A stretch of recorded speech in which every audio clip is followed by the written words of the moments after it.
Come on, you silly trucks.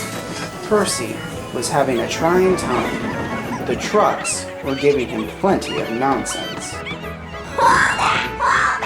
Teased the trucks as Percy snorted up the hill. Go at it, Percy. Don't let those silly trucks beat you. Percy's cheeks turned red as his wheels spun and slipped and spun, until he could go no further.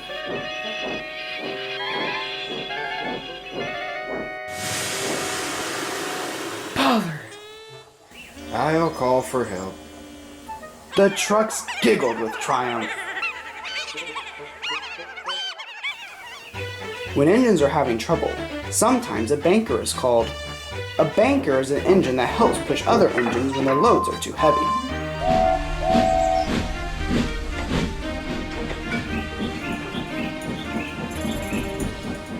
Today, Murdoch was sent as a banker. He buffered up behind and pushed Percy.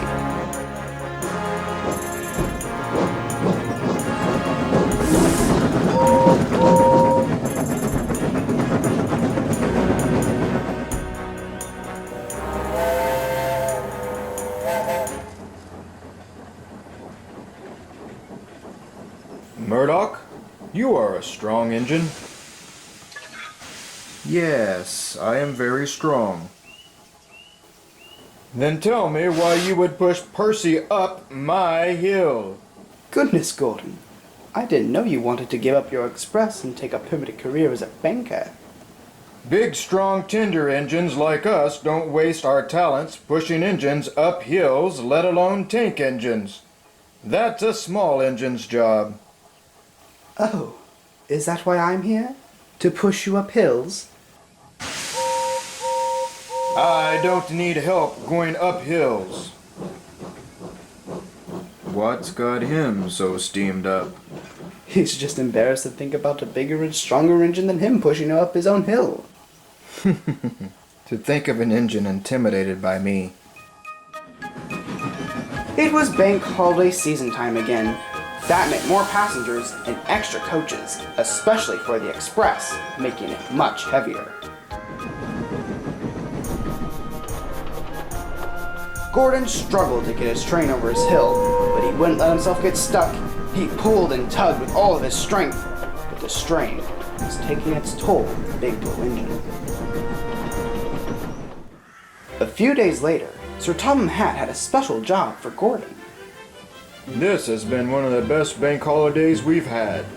Gordon, I want you to deliver the profits in a special post train to the mainland. Yes, sir.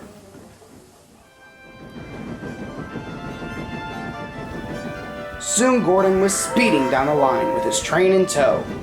He then arrived at his hill.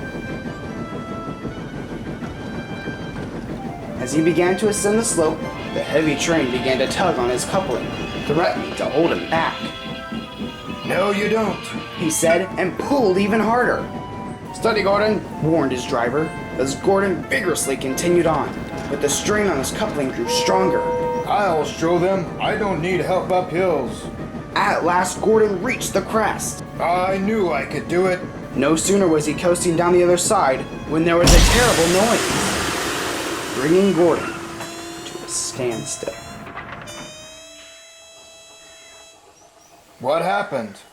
You've broken down. Your heavy trains have just been too much for you. Oh, the indignity.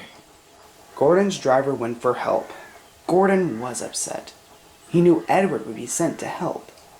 I'll never hear the end of this. He was surprised when Murdoch arrived. What are you doing here? Where's Edward? He was called away. I was sent to help push. Gordon was horrified. But big engines can't push engines up hills. But I'm not pushing you up. I'm pushing you down. Gordon's face hung lower than a signal as the embarrassed train set off.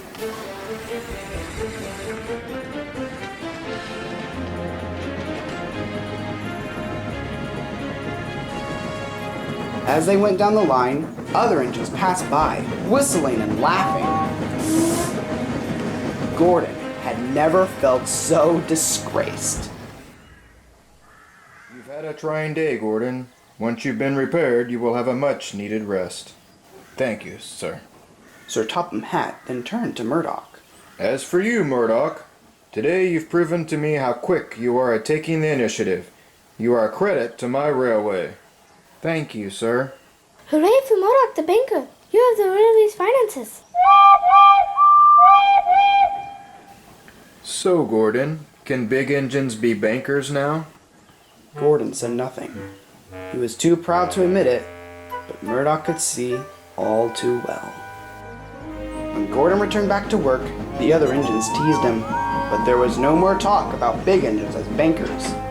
Gordon now knows he can bank on bankers, especially if that banker is Murdoch.